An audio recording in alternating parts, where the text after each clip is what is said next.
Students, welcome back to the channel. आ चुका हूं एक और नई वीडियो के साथ।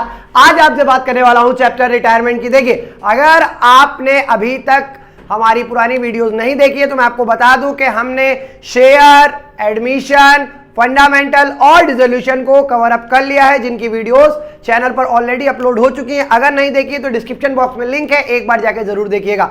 और अगर आप चैनल पर पहली बार जुड़ रहे हैं तो अभी सब्सक्राइब करिए चैनल को और बेल आइकन को भी दबा दीजिए, ताकि कोई भी वीडियो का नोटिफिकेशन आपसे मिस आउट ना हो। चलिए आगे बढ़ते हैं और आज बात करते हैं रिटायरमेंट की। क्या होता है बच्चे रिटायरमेंट? देखो, कल हम लोगों ने पढ़ा था कि कोई पार्टनर कंपनी को ज्वाइन कर रहा है। क्या कर रहा है? तो जब एक पार्टनर कंपनी को ज्वाइन करता है तो आपको सारे प्रोसेस याद है या नहीं है? अब पार्टनर एक कंपनी को छोड़ के जाएगा, पार्टनर कंपनी को छोड़ के चला जाएगा, इसको कहा जाता है रिटायरमेंट। क्या कहा जाता है?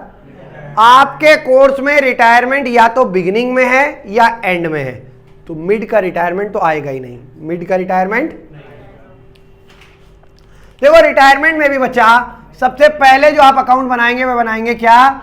Revaluation account. कैसा अकाउंट बनेगा? सेम जो मैंने कल बताया था उसी तरीके से ये अकाउंट होता है।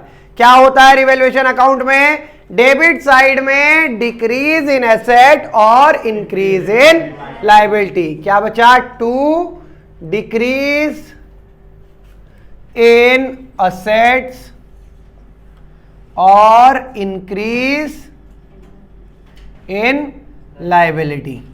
अगर हमेशा लायबिलिटी बढ़ जाए या बिटिया कोई एसेट कम हो जाए, या वह ट्रांजैक्शन या वह एडिशनल इंफॉर्मेशन जिनसे तुम्हें यह बात समझ आए कि इनके बढ़ने से या घटने से एसेट या लायबिलिटी पर चेंज आ रहा है, तो उन सबको कहां पास करोगे? रिवैल्यूएशन में। बच्चा रिवैल्यूएशन अकाउंट कैसा होता है? Nominal in nature. कैसा होता है? देखिए बच्चा, क्या होता है नॉमिनल का rule? All the losses and expenses are debited and all the incomes and profit are credited. Clear है? यानी कि अगर कोई एक्सपेंस या लॉस होगा तो उसको डेबिट डालेंगे, और अगर कोई प्रॉफिट या गेन होगा तो उसको, भूमि कहां है बच्चा? क्रेडिट में क्या लिखोगे? बाय इंक्रीज इन असेट और decrease in liability.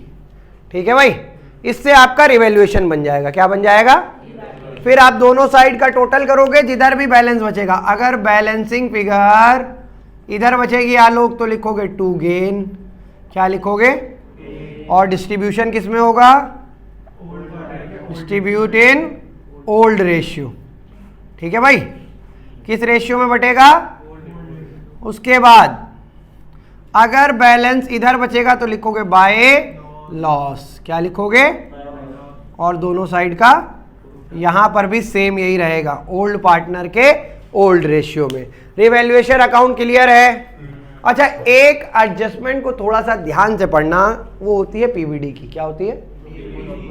For example Amisha, आपको बैलेंस शीट में डेटर दिए हैं। क्या दिए हैं? डेटर की वैल्यू दी है 1 लाख। डेटर की वैल्यू कितनी दी है? 1 लाख। उसके बाद बच्चा तुम्हें उसके अंदर दिया है पीवीडी। कितना दिया है? 10,000। ठीक है ना? मान लो बैलेंस शीट में तुम्हें लिखा है 1 लाख के डेटर हैं और 10,000 का पीवीडी है, और बाहर बैलेंस शीट में 90,000 लिखा है। अब एडजस्टमेंट में कह रहा है debtor will B increased bye 15,000। Debtor will B increased bye, तो इस लाइन का मतलब क्या है? बाय का मतलब से, बाय का मतलब और टू का मतलब तक। ये बहुत ध्यान रखना कि एडजस्टमेंट में बाय बोल रहा है या टू बोल रहा है। जब भी बाय बोलेगा, क्या बोलेगा?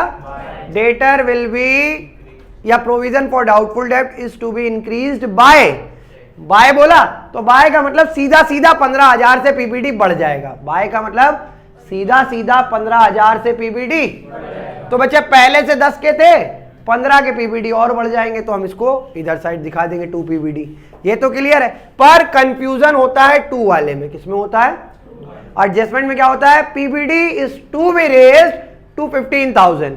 PBD is to be raised to 15,000। अब ऐसे में समझो, जब भी 2 लिखा हो, क्या लिखा हो बच्चे, तो आप डिफरेंस लेंगे। क्या लेंगे, मतलब पहले 10 के थे और अब कितने तक बढ़ गए, 15 तक, तो आपका एडिशनल कितना लॉस हुआ, समझे या नहीं समझे। बाय लिखा है तो पूरा पूरा फिगर लेके उसका ट्रीटमेंट करो, पर अगर 2 लिखा है तो जो डिफरेंस है सिर्फ उसका ट्रीटमेंट करोगे। क्लियर है बात, हाँ या ना। कभी कभी एक एडजस्टमेंट होती है, machinery is to be reduced by 10,000, is to be reduced, तो बाय बोला है, सीधा सीधा 10,000 की मशीन कम कर दोगे, ठीक है।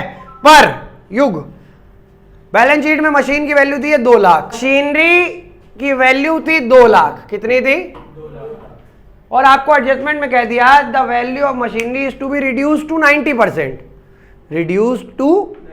ये एडजस्टमेंट बहुतों को कंफ्यूज करती है। बच्चे क्या करते हैं, वो सीधा 2 लाख का 90%, 1,80,000 से मशीन कम कर देते। नहीं, उसके कहने का मतलब क्या है कि मशीन की वैल्यू गिर के 90% पे आ गई। कितने पे आ गई, तो ऐसे में आप डिफरेंस लेंगे। क्या लेंगे बेटा, पहले कितने की थी मशीन, अब 290% है, तो 2 लाख का 90% कितना हुआ, 1,80,000।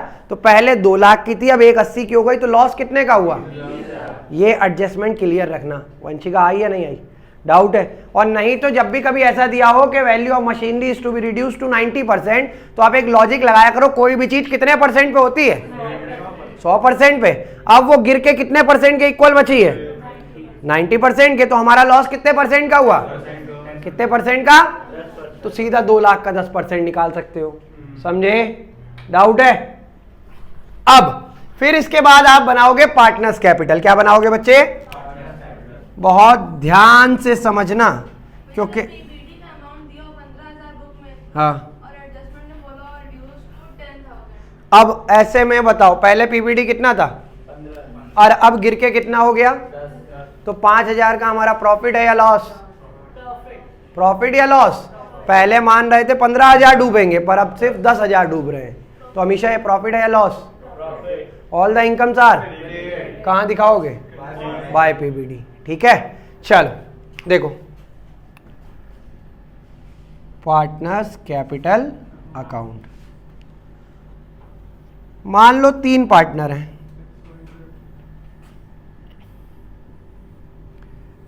X Y particular, X Y Z particular. बच्चे अब इसमें एंट्रियां याद करो बहुत ध्यान से। पहली एंट्री क्या होती है, बाय बैलेंस बीडी, क्या होती है, क्लियर है। तो ऐसे में एक्स वाई और जेड में तीनों में अमाउंट आ जाएगा। इसको एडमिशन से रिलेट करके चलना। एडमिशन में सेकेंड एंट्री होती थी बाय कैश, कौन सी एंट्री होती थी, पर यहां पर बाय कैश गौरी नहीं आएगा। बताओ क्यों, क्योंकि यहां एडमिशन नहीं, यहां रिटायरमेंट हो रहा है, कोई नया पार्टनर आ नहीं रहा है, ठीक है, हाँ या ना। पहली एंट्री बाय बीडी, दूसरी एंट्री एडमिशन में होती थी कैश की, यहां कैश वाली एंट्री नहीं होगी। बच्चा तीसरी एंट्री यहां पर होगी गुडविल की, किसकी होगी, ट्रीटमेंट ऑफ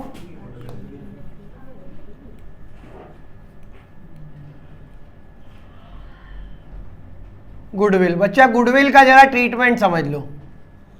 देखो रिटायरमेंट के केस में गुडविल बढ़ती है सैक्रिफाइसिंग या गेनिंग, बेटा एडमिशन में सैक्रिफाइसिंग, इसमें गेनिंग, एडमिशन में सैक्रिफाइसिंग और रिटायरमेंट में। तो याद रखना goodwill always distribute in gaining ratio between remaining partner, between जो पार्टनर बिजनेस को आगे कंटिन्यू करेंगे उनके बीच में बटेगी, ठीक है। गुडविल के ट्रीटमेंट की जर्नल देख लो क्या होती है। बच्चा एक सिंपल सा फंडा अप्लाई करना कि जो रिटायर हो रहा है, जो रिटायर हो रहा है उसको क्रेडिट डालेंगे, कहां डालेंगे, टू रिटायरिंग पार्टनर, और डेबिट में आ जाएगा गेनिंग पार्टनर डेबिट। जो पार्टनर गेन कर रहा है वो डेबिट, और जो रिटायर कर रहा है वो क्रेडिट। क्लियर है? इसके बाद एक एग्जांपल समझते हैं। एक्स वाई जेड, तीन पार्टनर हैं, इनके बीच का रेशियो 2:3:1 है। क्या है बेटा रेशियो? जेड रिटायर हो गया। कौन रिटायर हो गया? अब आपको गेनिंग रेशियो निकालना है। क्या निकालना है? और तुम्हें क्वेश्चन में कोई इंफॉर्मेशन नहीं दी। याद रखना, रूल बता रहा हूं एक और। If no information is given in question regarding new ratio. बेटा न्यू रेशियो के बारे में तुम्हें कोई जानकारी नहीं दी, तो ऐसे में आप एक फंडा अप्लाई करोगे, उसको हम कहते हैं एलिमिनेशन मेथड। क्या कहते हैं? जो रिटायर हुआ उसको एलिमिनेट कर दो। जो रिटायर हुआ तो ये एलिमिनेट हो गया। तो अब न्यू पार्टनर कौन से बचे खाली? एक्स और, तो न्यू रेशियो क्या हो जाएगा? समझ गए? हाँ या ना? क्लियर है? उसके बाद गेनिंग रेशियो का फॉर्मूला देखो। गेनिंग रेशियो का फॉर्मूला होता है न्यू माइनस ओल्ड। क्या फॉर्मूला होता है बच्चे? ये आपका ओल्ड रेशियो है, ये आपका, तो आप माइनस करके निकाल सकते हो। लेकिन फिर यहां पर एक रूल याद रखना, if no information is given in regarding new ratio, new ratio के रिगार्डिंग क्वेश्चन में कोई जानकारी नहीं दी, in that case new equal to gaining. New is equal to, और ये न्यू कहां से निकलेगा? By elimination method. ठीक है या नहीं? ये जो आपका न्यू निकल के आया है यही इक्वल हो जाएगा किसके? गेनिंग के। कोई दिक्कत? हाँ या ना? अब एक बात समझो, इसके अकॉर्डिंग अगर हम जनरल बनाए तो क्या बनेगी बच्चा? एक्स रिटायर हो रहा है या जेड? जेड रिटायर हो रहा है, यानी कि 2z कैपिटल 2। अब डेबिट में गेन कौन कर रहा है? X cap debit. जनरल बन गई गुडविल के डिस्ट्रीब्यूशन की? हाँ या ना? अगर आप उस जनरल से हमेशा पोस्टिंग करोगे तो कैसे करोगे बच्चे? देखो पहले एक्स और वाई कहां लिखा है? एक्स और वाई कहां लिखा है? ये देखो इधर, एक्स और वाई कहां लिखा है? तो बच्चे एक्स और वाई के डेबिट में आएंगे। कहां आएंगे? और अपोजिट वाला नाम लिखेंगे 2z कैपिटल, अमाउंट एक्स और, फिर हमेशा जेड कैपिटल कहां लिखा है बच्चा? कहां लिखा है? तो क्रेडिट में आएंगे और यहां लिखेंगे by X cap by Y cap और अमाउंट। ये बात क्लियर हो गई बच्चा? ये एक कंबाइन एंट्री है, समझ गए? एंट्री नंबर 1 और ये 2 की ही एंट्री है जो दोनों साइड इफेक्ट दिखाएगी। ठीक है? आप इसको कह सकते हो कि ये कॉन्ट्रा एंट्री भी हो सकती है। कैसी एंट्री है? क्योंकि हमने बचपन में क्या सीखा था? अगर कोई ट्रांजैक्शन डेबिट और क्रेडिट दोनों में इफेक्ट दिखाती है तो उसको क्या कहते हैं? तो ये ट्रांजैक्शन डेबिट और क्रेडिट दोनों ही में इफेक्ट दिखा रही है। हाँ या ना? डाउट है? क्लियर है बात? गुडविल की एंट्री पास करनी आ गई। इसके बाद तीसरी एंट्री क्या बचा? सॉरी, वैसे तीसरी तो गुडविल की हो चुकी है, अगर रिटायरमेंट एडमिशन से रिलेट करें तो चौथी एंट्री एडमिशन के अनुसार क्या होती है? रिवैल्यूएशन का क्या होती है? तो रिवैल्यूएशन में हमने क्या माने? गेन या लॉस? तो क्रॉस होके किधर आएगा? बाय साइड में। क्या लिखेंगे हम? बाय गेन ऑन रिवैल्यूएशन, और तीनों में आएगा। किस में आएगा? सिर्फ ये गुडविल याद रखना गेनिंग रेशियो में बटेगी। किस रेशियो में बटेगी? नहीं तो इसके अलावा सब कुछ ओल्ड रेशियो में होगा। किस में होगा? उसके बाद 4 एंट्रियां हो गई हैं। 5वीं एंट्री आपको क्या बताई थी बच्चा? बैलेंस शीट के लायबिलिटी साइड में रिजर्व और पीएल। रिजर्व में सिर्फ और सिर्फ किसको इग्नोर करना, ईपीएफ और पीपीएफ। ये कोरोना है, क्या है बिटिया, अगर इसको हाथ लगाओगे तो नंबर पे वायरस फैल जाएगा और नंबर कम हो जाएंगे। ठीक है, इसको जैसा लिखा है वैसे ही लिखा रहने देना। इसकी वैक्सीन कब बनेगी, डिसोल्यूशन में। किसमें बनेगी, डाउट है, हाँ या ना, क्लियर है। आगे देखो, फिर गेनिंग के बाद ये बीएसटी। अब देखो अगर तुमको रिजर्व या पीएल कुछ मिल रहा है तो इसको कहां करोगे बच्चा, बाय पीएल और बाय रिजर्व। कोई समस्या, अमाउंट डाल दोगे। अब इसके बाद छठी एंट्री एडमिशन की क्या थी, बैलेंस शीट असेट। क्या आइटम ढूंढोगे, एडवर्टीजमेंट, सस्पेंस, गुडविल, पीएल। अगर हो तो क्रॉस करके किधर डाल दोगे बच्चे, to advertisement, suspense, to goodwill और टू पीएल। ये सब छठी एंट्री के अंदर आएगा। ठीक है, इसके बाद आप करोगे टोटल। क्या करोगे लल्ला, इधर का टोटल करो और फिर इधर का टोटल देखो। ठीक है, अब जेड रिटायर हो रहा है। जेड क्या हो रहा है, तो बच्चे तुम्हें क्वेश्चन में बताएगा कि जेड को इमीडिएट पेमेंट करनी है या इसको लोन में डालना है। किस में डालना है, या तो जेड को इमीडिएट पे कर देना या उसके लोन में डाल देना। अगर पे कर दो तो टू कैश और लोन में डाल दो तो टू जेड लोन। क्या लिख दोगे बच्चा, टू जेड लोन। और अमाउंट खाली किस में आएगा, जेड में। किस में आएगा, क्लियर है बात, हाँ या ना। ये दोनों खाली रहेंगे। फिर और जो कंटिन्यू कर रहे हैं एक्स और वाई, इनको लिखोगे टू सी डी। क्या लिखोगे, कोई दिक्कत है, हाँ या ना। इतनी बात क्लियर है, पक्का। जरा एक बार इसको नोट करो, फिर एडजस्टमेंट पे आता हूं। इसके बाद आपको तीन मोस्ट प्रोबेबल कैपिटल एडजस्टमेंट हैं जो पेपर में मिल जाती हैं। पहली कैपिटल एडजस्टमेंट होती है when new capital of new firm या after retirement, when the new capital of firm is given. मान लो रिटायरमेंट के बाद जो नई फर्म बनेगी एक्स और वाई के बीच में, उसकी टोटल कैपिटल तुम्हें गिवन है। उसकी टोटल कैपिटल तुम्हें गिवन है। तो ऐसे केस में क्या करोगे, जैसे मान लो हमको गिवन है 4 लाख। कितने गिवन है, हाँ या ना। और हमारा न्यू रेशियो कितना है, ये। तो इस 4 लाख का 2/5,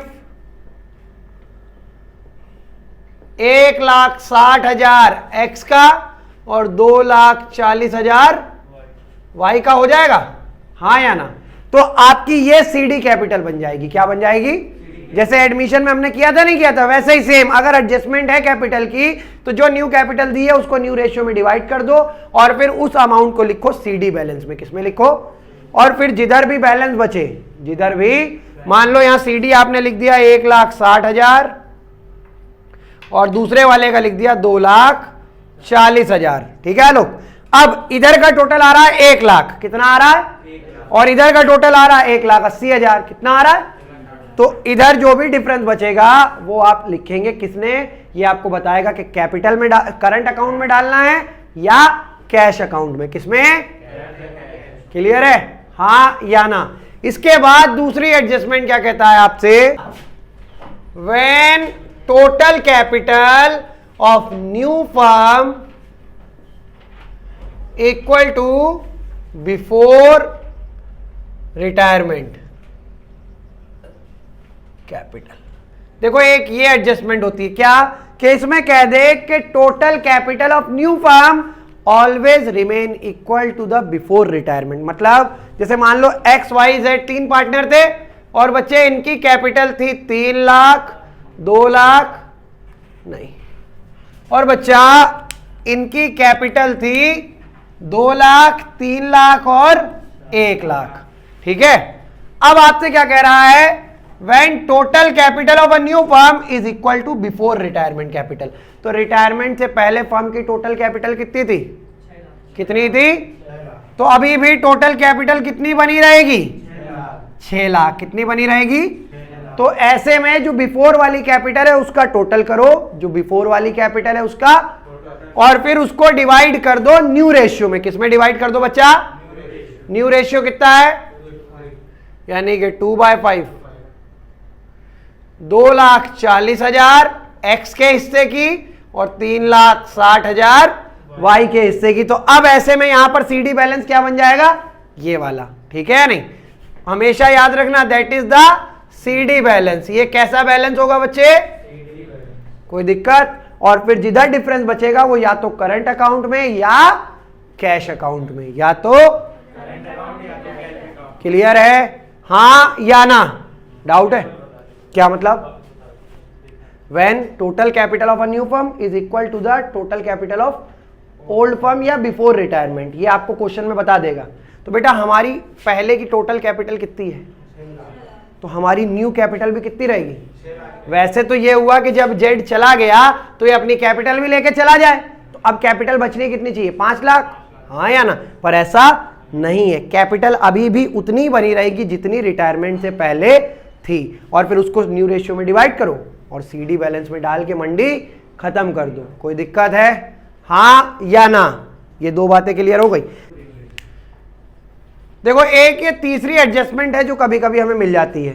ठीक, वैसे तो टोटल 6 हैं लेकिन हम 3 मान के चल रहे हैं जो इंपॉर्टेंट हैं, क्योंकि अननेसेसरी सारी कराएंगे, टाइम वेस्ट होगा और आपको चॉइस मिलने वाली है एडमिशन में ही। तो एक इसका क्विक रिकैप ले लेते हैं कि छोटे मोटे क्वेश्चन में गड़बड़ी ना हो सके। ठीक है, चल अब इसमें क्या करोगे, when existing capital of remaining partner, बच्चा किसकी बात हो रही है, existing capital of remaining partner, यानी कि जो पार्टनर रिटायरमेंट के बाद कंटिन्यू करेंगे उनकी जो एग्जिस्टिंग कैपिटल है, क्या बच्चा, उनकी जो एग्जिस्टिंग कैपिटल है वो किस रेशियो में डिवाइड हो जाएगी, तो जो कंटिन्यू पार्टनर हैं उनकी सीडी कैपिटल निकालना। क्या निकालना, आफ्टर ऑल एडजस्टमेंट। क्या पहला स्टेप क्या फाइंड करोगे इसमें, number 1 CD capital of remaining partner, CD capital of, ठीक है, उसका फिर सम कर लो। क्या कर लो, सम कर लो, यहां लिख दे रहा हूं, step 1 sum of CD capital of remaining partner.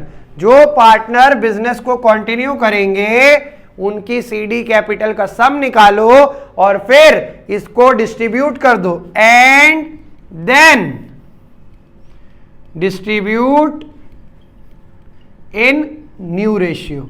और बच्चा फिर उसको किस रेशियो में डिस्ट्रीब्यूट कर दो, किस रेशियो में, और जो भी सीडी आएगा सेम वही फंडा सीडी में लिख दो और बचा हुआ करंट या कैश में ट्रांसफर करके आगे बढ़ जाओ। बच्चा बैलेंस शीट सेम एडमिशन के जैसे मैंने कल आपको बताई थी वही रहने वाली है, तो अननेसेसरी वीडियो को लंबा नहीं करते हैं। रिटायरमेंट में अगर आप इतना कॉन्सेप्ट पकड़ लेते हैं तो फिर आपको बनानी होती है जर्नल। क्या बनानी होती है, जर्नल। आपको मैंने बताई थी कि अगर कभी भी कोई पार्टनर एडी, रिटायरिंग पार्टनर क्रेडिट होगा, retiring partner to retiring partner, और डेबिट में कौन आएगा, गेनिंग पार्टनर। कौन से पार्टनर, कोई दिक्कत है, ये आपकी गुडविल की एंट्री है। किसकी एंट्री है, और बाकी ये जो डेबिट में पड़ा है वो क्रेडिट में चला जाएगा, डेबिट में उसका नाम है या नहीं, क्लियर है। तो बच्चा इसी के साथ रिटायरमेंट को खत्म करते हैं और अब आपसे मिलता हूं मैं अगले चैप्टर में जिसमें बात करने वाला हूं आपसे कैश फ्लो की। याद रखिए डेथ का एक छोटा सा रिकैप मैं वीडियो बाद में डालूंगा, अभी डेथ से इतना ज्यादा समझने की आवश्यकता नहीं है। पहले जो इंपॉर्टेंट है खास करके उनके लिए जिनको कुछ नहीं आता है वो इन चैप्टर पे फोकस करो, क्योंकि पास होने के लाले नहीं पढ़ने चाहिए, कम से कम इतना तो स्कोर कर जाए कि हम अच्छे नंबरों से पास हो जाए। ऑल द बेस्ट, जय हिंद, जय भारत। मिलता हूं आपसे अगली वीडियो।